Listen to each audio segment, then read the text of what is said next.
If you've tried fasting, cutting calories, skipping meals, and nothing worked, this video will explain why, and it has nothing to do with willpower. New science shows the real reason fat gets stuck and the fix isn't eating less.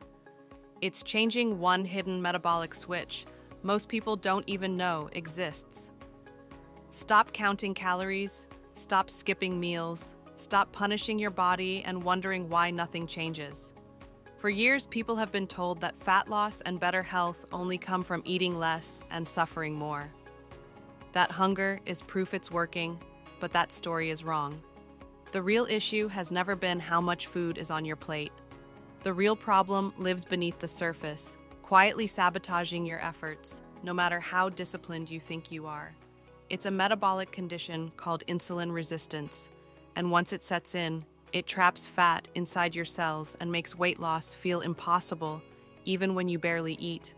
If you've ever felt drained after meals, noticed stubborn belly fat that refuses to shrink, or found yourself prowling the kitchen late at night, despite having dinner that isn't a willpower problem, that's your insulin calling the shots. Here's the part that surprises almost everyone. Cutting-edge research now shows that this condition can be reversed without starving, without extreme dieting, and without eliminating entire food groups. The key isn't eating less, it's eating differently. Scientists have uncovered simple biological strategies that can slash blood sugar spikes by more than 30%, even if you don't change a single food on your plate. In this video, you're going to learn the exact 5-step system used to reset metabolism from the ground up, ranked from the easiest place to start to the single most important habit researchers now describe as the metabolic anchor. You'll want to stay until the end, because the final step completely flips traditional breakfast advice on its head and can turn your body into a fat-burning machine for the entire day. Before we dive in, tell us in the comments how old you are and where you're watching from. We read every comment and love seeing where everyone is tuning in from. Now let's begin. Number 5. The acid hack, also known as the acetic acid protocol. We're starting with the simplest adjustment because it requires almost no effort and zero discipline. In fact, you likely already own the tool that makes it work. This isn't about supplements or powders. It's about vinegar specifically, apple cider vinegar, and its powerful effect on how your body processes carbohydrates.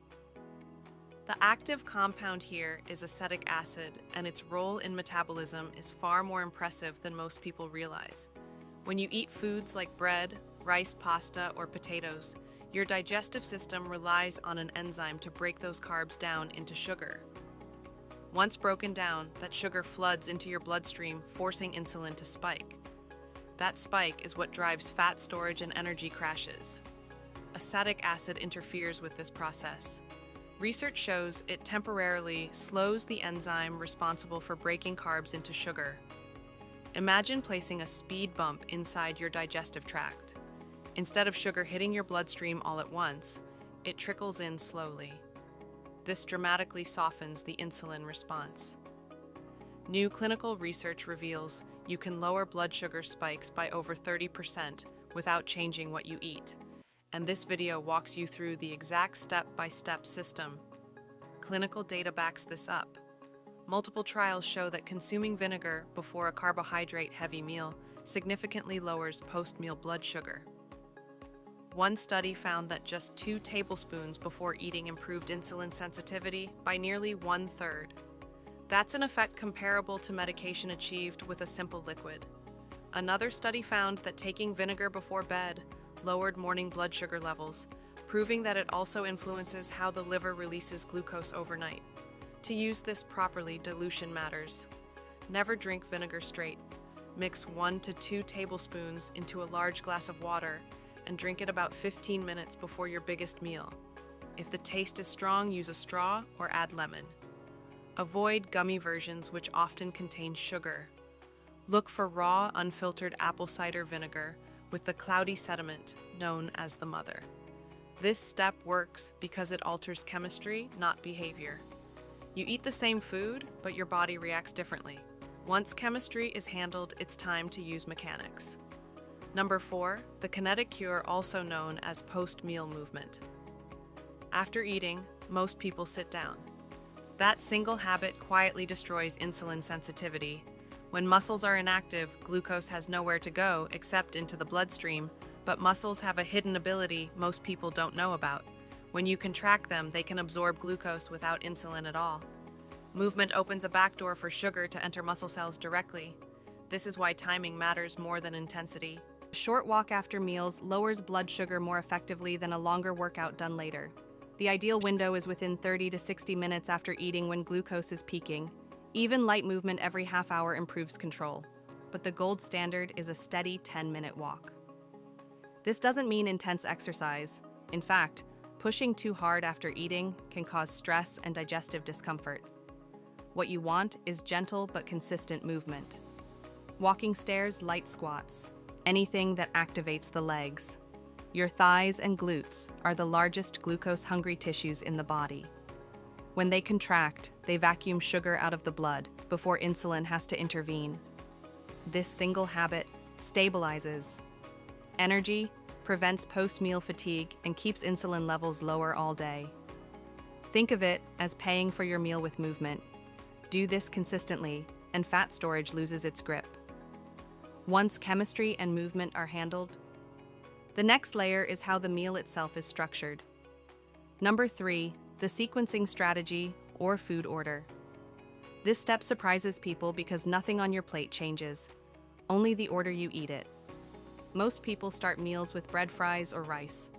On an empty stomach, those carbs digest fast and spike blood sugar. That spike leads to a crash, hunger and overeating later.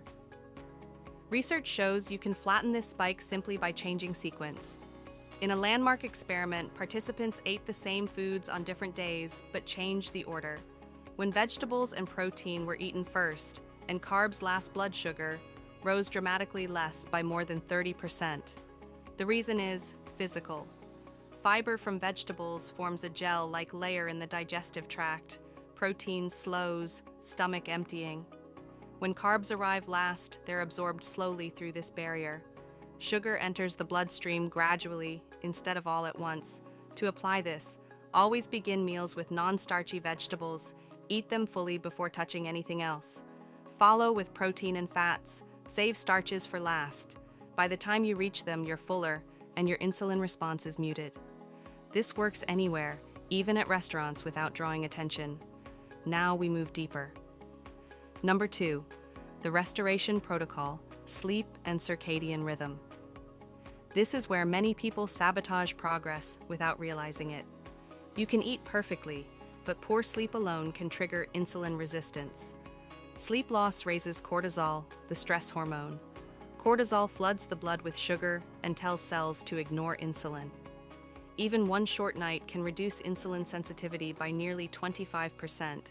That's enough to shift metabolism in the wrong direction instantly. Sleep deprivation also increases circulating fatty acids and disrupts the brain's decision-making centers. When tired, the brain craves sugar and high-calorie foods. This isn't weakness, it's biology. Fixing this starts in the morning. Sunlight within 30 minutes of waking sets your internal clock. Caffeine must be cut off early, ideally by noon. Your sleep environment should be cool. A slight drop in body temperature signals the brain that it's time to rest. When sleep improves, cortisol drops, insulin sensitivity rises, and fat becomes accessible again. This sets the stage for the most important step of all. Number 1, the metabolic anchor, a high-protein breakfast. This single habit determines how your metabolism behaves for the entire day. Skipping breakfast or starting with sugar creates an immediate insulin spike, followed by a crash that fuels cravings all day long. Protein changes everything. Eating 30 to 50 grams in the morning triggers satiety hormones that shut down hunger and stabilize blood sugar. These are the same hormones targeted by modern weight loss drugs. Brain scans show that people who eat protein early are far less reactive to junk food later. Ghrelin, the hunger hormone, stays suppressed for hours. This is known as the second meal effect. What you eat in the morning controls what you crave at night. To do this correctly, protein must be intentional. One egg isn't enough. Combine sources: eggs with yogurt, cottage cheese, protein powder, or leftovers from dinner. Avoid naked carbohydrates in the morning. Save them for later. Protein protects muscle, and muscle is your primary metabolic engine. Lose muscle and metabolism slows. Prioritize protein and fat becomes fuel instead of storage. When these 5 steps work together, insulin resistance loosens its grip. Fat loss becomes natural, not forced. Energy stabilizes. Hunger fades. The remainder of the video reinforces real-world application, mindset shifts, habit stacking, social situations, travel strategies, plate examples, troubleshooting stalls, and long-term consistency, reminding viewers that the goal isn't restriction, but restoring the body's natural ability to regulate itself. Eating less might be the exact reason your body is holding on to fat. Scientists now say the real problem isn't calories, it's insulin resistance, and once you fix it, fat loss becomes automatic. At this point, something important starts to happen. When people apply even 1 or 2 of these steps, they notice their body responding differently within days. Meals stop feeling like energy landmines. That constant heaviness after eating begins to fade. The afternoon crash that once felt inevitable slowly disappears. This is how you know insulin is loosening its grip. And what makes this approach different from traditional dieting is that nothing here relies on suffering. You are no longer fighting your biology. You are finally cooperating with it.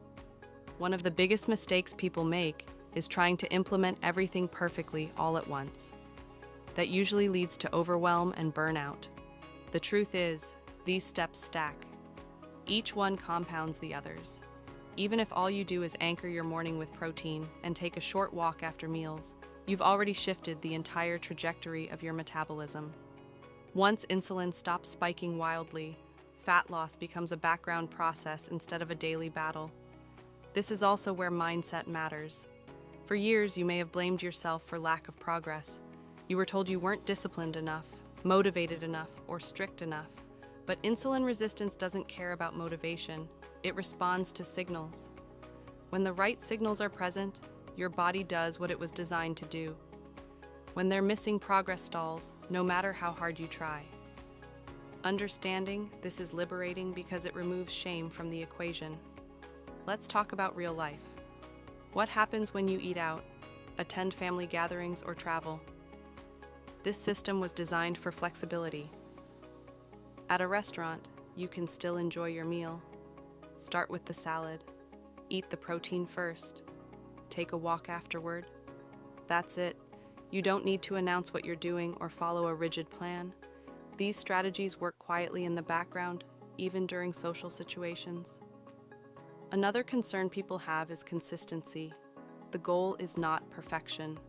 The goal is lowering your average insulin exposure over time. One higher carb meal doesn't ruin anything if the surrounding habits are solid. In fact, when insulin sensitivity improves, your body becomes more resilient.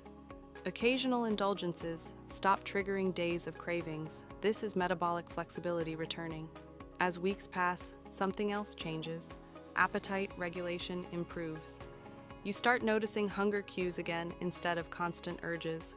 Portions naturally adjust without forcing restraint.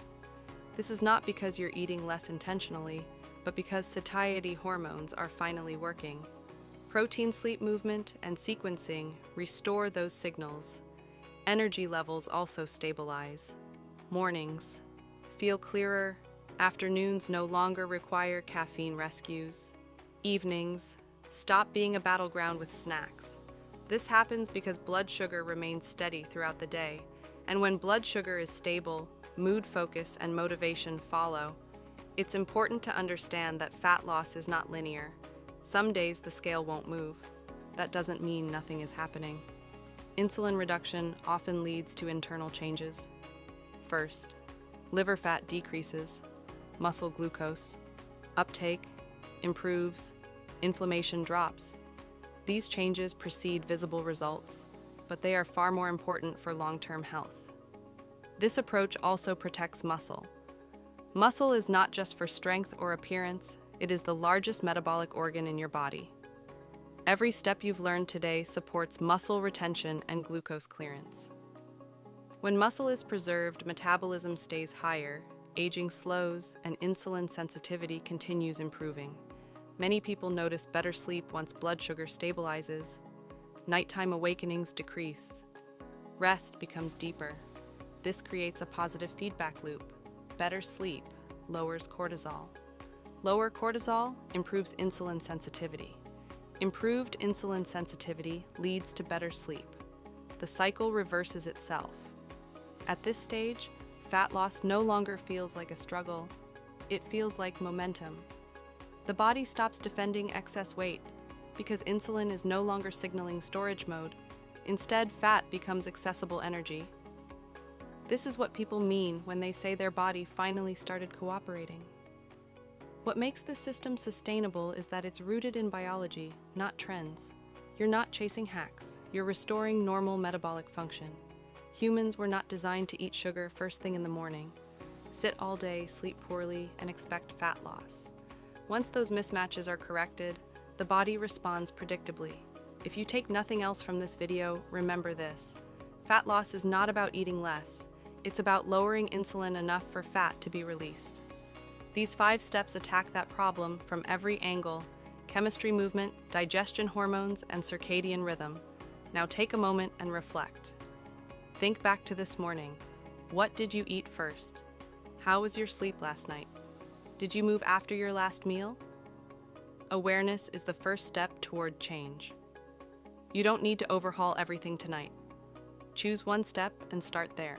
At the end, ask yourself honestly what you ate for breakfast today. Which of these 5 steps will you start tomorrow? Share it in the comments. Your experience might help someone else watching. If you implement the protein anchor, protect your sleep sequence, your meals move after eating, and use the vinegar protocol, you are no longer fighting your body. You're giving it the signals it needs to function as designed. Fat loss becomes a side effect of metabolic health, not the result of suffering. Let us know in the comments which step you're committing to first and what breakfast looked like today. We read every response. Thanks for watching, and we'll see you in the next one.